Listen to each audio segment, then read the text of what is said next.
In 2012, Dustin Poirier introduced a teenage Max Holloway to life inside the UFC with an arm triangle that ended before the arena crowd finished their popcorn. 7 years later, they met at lightweight, swung leather for 25 feverish minutes, and walked away draped in respect, even as Poirier's hand rose again. Now, in 2025, New Orleans hosts a rubber match draped in 2 layers of symbolism: Poirier's hometown farewell and Holloway's first defense of the BMF title. The stakes feel different this time. Poirier has hinted that win or lose, this is the last chapter in a career stamped by wars with Gaethje, Alvarez, and McGregor.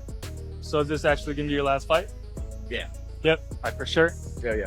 No matter any title shot? Last one. 19 years in, man. Yep. I know you First cage fight in 2007, like I was telling you. and you have your family and stuff too. That's right. My wife's pregnant right now. Oh, really? Congratulations. Thank you. I have a daughter and my wife's pregnant with a boy, so there's a lot going on, man. And I've been fighting for a long time. His team calls it the final burn-off. One last night where timing, power, and granite willpower can still align. Holloway counters with the confidence only volume strikers possess. He believes that punch counts, not punch power. Write the final scorecards. BMF may have begun as marketing gold, but the men now treat it like an heirloom. Expect Poirier to hunt calf kicks early to stifle Holloway's rhythm. Expect Holloway to answer with an avalanche of jabs, sneaking bodywork whenever Poirier plans to load the left. If adrenaline overrides retirement talk and Holloway's chin remains uncracked, this could eclipse their 2019 classic. Yet one truth looms: Poirier has never lost to Max, and final chapters can end in punctuation marks powerful enough to silence a roaring arena. But while one lightweight legend weighs legacy, another lightweight champion eyes bigger prey. Islam Makhachev's pursuit of a second belt has shifted from whispered possibility to scheduling puzzle.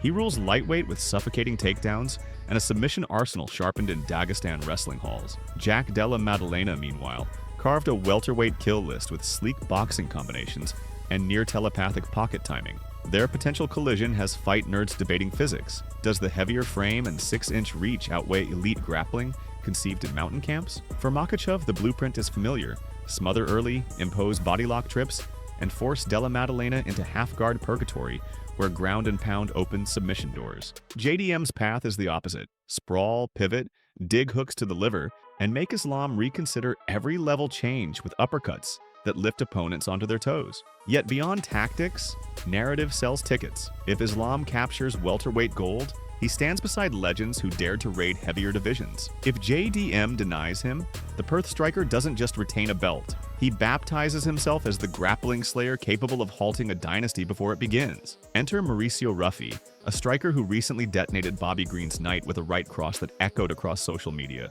He framed that knockout as step 1 in a larger assignment: bring the lightweight title back to Brazil and avenge Du Bronx. Ruffy's pitch is simple yet compelling. He will take 1, maybe 2 more top 10 fights to refine wrestling defense, then lock horns with Tapuria. Stylistically, it's high tide against high cliff. Ruffy's Muay Thai elbows and step knee ambushes versus Ilia's immaculate pocket boxing and opportunistic grappling. Promotional gold shines in the contrast. Ruffy, the self-proclaimed working-class representative, carrying an entire fan base's hopes. Tapuria, the undefeated champion whose confidence borders on prophecy. Should it happen in Sao Paulo or Rio, the atmosphere will levitate. But vendettas are not limited to continents. Sometimes they hide in an unaired podcast, waiting for a moment to ignite. Bilal Muhammad swears he reduced former champion Kamaru Usman to tears during a heated exchange on the Pound for Pound podcast, footage that mysteriously never aired and allegedly disappeared from the cloud. For me, I understand why they wouldn't want to put it out, right? Like, if you're on a podcast with somebody, if I was on a podcast with you and I made you cry on your own podcast, like, you're going to hold that in.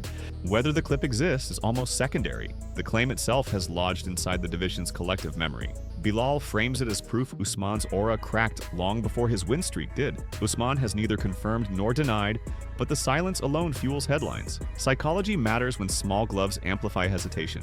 If Muhammad truly pierced Usman's confidence, he holds a mental edge before negotiations even start. The matchup also fits matchmaking logic. 2 elite wrestle boxers, both hovering under the championship radar, both needing a marquee win to justify title talk. Stylistically, it's pressure versus calculated power. Narratively, it's truth seeker versus legacy keeper. And should the infamous footage resurface, hype will skyrocket faster than a fight week press conference gone off script. Meanwhile, middleweight ethics stormed Twitter the moment a hammer fist met an already unconscious opponent. Gregory Robocop Rodrigues hammered Jack Hermansson into a highlight that will replay on endless countdown shows. The final blow, delivered after Hermansson's body slumped unresponsive, sparked debate. Was it unnecessary aggression or the unavoidable byproduct of fighter instinct? Veteran analyst Paul Felder, himself no stranger to the chaos of stoppages, defended Rodrigues. He likened the move to locking a door twice in a dangerous neighborhood. You confirm security before conscience has a chance to intervene. Joe Pyfer's resume reads like a blueprint for middleweight relevance. 5 UFC victories, a decision win over future Hall of Famer Kelvin Gastelum,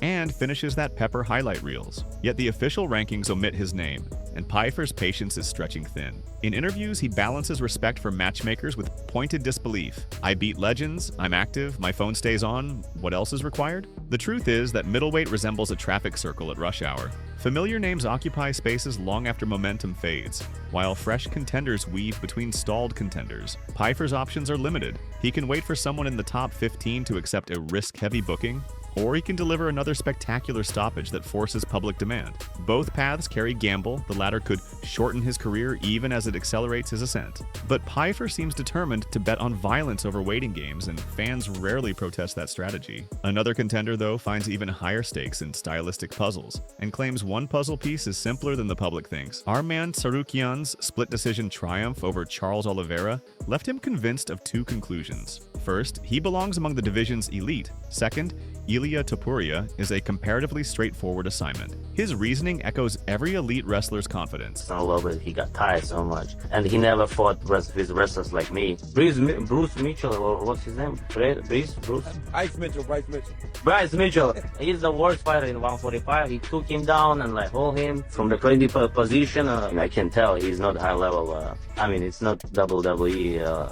I can't wait to show. Whether that plan unfolds depends on the UFC's matchmaking calendar. But even the possibility sharpens the division. Wrestler versus boxer, old school archetype renewed under modern conditioning. For Tapuria, though, another name stalks his mentions, and a commentary legend's misstep has only intensified the spotlight. Ilia Topuria holds gold at lightweight and an unblemished record. Yet social media seems fixated on one question: can Paddy Pimblett endure even a single round? Tapuria says no.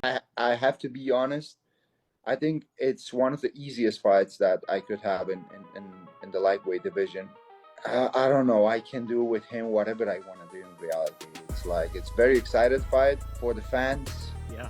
But I'm gonna enjoy a lot the whole process, and at the same time, it's a fight where I'm gonna be able to shine once again. Enter Daniel Cormier, whose offhand remark that Tapuria comes from family money triggered a fact-check avalanche. So when I talked to Ilia, I was talking to him about his $2 million gym that he has in his house, and I go, well, man, now you might have money now after these 2 wins, but before I'm like, how do you have so much money? Come to find out, Ilia got family money. An old interview surfaced in which Ilia recounted juggling 4 jobs to fund early competition fees. And I was working because I had to pay all the competitions. I was working in 4 works, I had 4 works. What were the jobs, the 4 jobs? One was a cashier, right, at Stradivarius. Stradivarius? Yeah.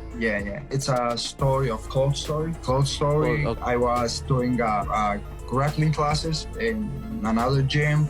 I was working on the beach, and I was working on securities on the weekends. Oh, wow. Within hours, Cormier publicly admitted the error and traced the misinformation to fellow analyst Chael Sonnen. The correction did more than clear the record. It painted Tapuria as a grinder rather than an inheritor, bolstering his blue-collar appeal and, inadvertently, escalating intrigue around any opponent brave enough to accept his callouts. Whether the UFC pairs Tapuria with Pimblett, Tsarukyan, or Brazil's Avenger Ruffy, one certainty remains. Each matchup now carries an origin story that fans can rally around, dissect, and debate until the first walkouts thunder through the arena. 8 threads, 1 tapestry of impending drama. Poirier's possible sunset, Makhachev's 2-division quest, national pride missions, vanished videos, ethical debates, and ranking standoffs, all weaving toward a fight calendar that refuses to slow down. Which storyline grabs your imagination most? Let me know below, tap subscribe so you're first to break down the next twist, and ring the bell, because by the time that notification drops, at least one of these flashpoints will have exploded into a headline. Until then, keep your guard up and your curiosity higher. The cage door never stays closed for long.